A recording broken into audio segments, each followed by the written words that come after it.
सोमवार को रक्षाबंधन का त्योहार बड़े ही हर्षोल्लास के साथ पूरे भारतवर्ष में मनाया गया, जहां पूरे भारतवर्ष में बहनों ने भाई के कलाई पर रक्षा का सूत्र बांधकर हर परिस्थितियों में रक्षा करने का संकल्प लिया।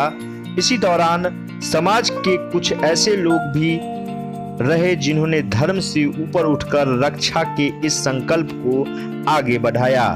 बहादुरपुर प्रखंड के वाजिदपुर पंचायत के मनोज कुमार, जो पेशे से शिक्षक हैं और राजनीतिक क्षेत्र में पहचान बनाने वाले राजा पासवान को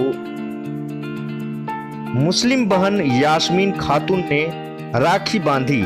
यास्मीन खातून बहादुरपुर प्रखंड के ही औजौल पंचायत के रहने वाली हैं। बहन ने राखी बांधी तो भाइयों ने भी बहन की रक्षा की सौगंध ली। यह तस्वीर महज रक्षाबंधन की ही सीमित नहीं रह गई, यह हमारे देश की महानता की प्रतीक भी बनी है। दरभंगा न्यूज एक्सप्रेस के लिए गौरव झा की रिपोर्ट।